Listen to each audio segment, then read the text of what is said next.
Hi guys! Kumusta po sa inyong lahat? So for today's video ay tara at samahan niyo po magluto nitong ating luncheon meat rice ball. Ayan. So napakasarap nito at syempre napakadali lang nitong lutuin. And syempre, pag nagmamadali kayo at talagang wala kayong maisip na lulutuing ulam, ito yung napakadali lang na lutuin. Pero syempre napakasarap. Pasasarapin lalo natin yung ating luncheon meat dyan or yung ating spam, and syempre yung ating scrambled egg, lalagyan natin yan mamaya ng butter, at meron din tayong nori na seaweed. So tara na guys at samahan niyo po ako magluto and enjoy watching na rin po. So ayan na nga guys, so init na tayo dyan ng ating kawali at naglagay na tayo ng konting mantika at konting butter, at pagkatapos ibuhos na natin dito yung ating eggs na binati. So gumamit po ako ng 5 pirasong itlog, at syempre hinalu-halo natin yan para hindi mabuo yung ating itlog dyan. So dapat medyo hiwa-hiwala yung ating itlog dyan later. So after nito, pagkaluto nitong ating scrambled egg, mag-start na rin tayo magprito nitong ating luncheon meat or yung ating spam. Ayan. So kung wala po kayong luncheon meat, pwede kayong gumamit ng meatloaf. So kung ano po yung available sa bahay nyo. Ayan. So papa-brown-brown lang natin itong ating luncheon meat. Lulutuin lang natin ito guys ng syempre mga ilang minuto. Ayan. Pag ganito nagba-brown-brown na yan guys, nako, napakasarap po nito. At syempre, lalong pinasarap gawa ng ating nori seaweed. Ayan. So, para ka nang kumain ito para ka na rin nasa kumain ng Korean foods. Ayan. So, after nito guys, ayan, maglalagay na tayo ng ating bawang.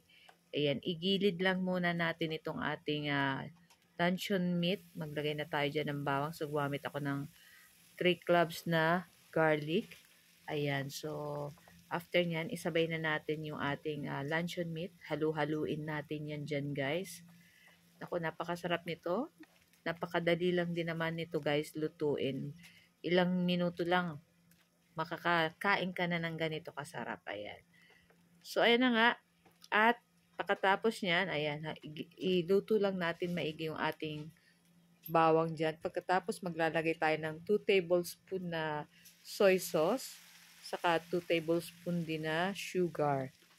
Tapos, maglagay tayo ng konting tubig, konti lang, para mga 1 tablespoon na tubig para hindi siya mag-dry yung ating luncheon meat. Ayan. So, okay na rin to guys.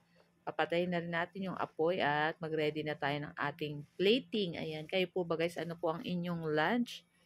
Ayan. Pwede to guys pang breakfast, pwedeng lunch, or pwedeng dinner. So, ayan na nga yung ating nori seaweed. So, ihima-himayin lang natin yan dyan guys. So, make sure na malinis yung ating kamay at naghugas tayo ng bonggang-bongga. Ayan. So, after nyan guys, ayan, ilagay na rin natin dyan yung ating scrambled egg na niluto kanina. Ayan, try nyo to guys at talagang masarap to. Pwedeng pambaon din sa opisina or pwedeng pambaon sa ngayon dadating na pasukan. Ayan, so pagkatapos yan, ilagay na rin natin dyan yung ating nilutong luncheon meat. Naku, masarap ito guys, at yung ating luncheon meat is lalong sumarap gawa ng ating syempre nilagyan natin ng sangkap yung ating luncheon meat. So, manamis-namis siya guys.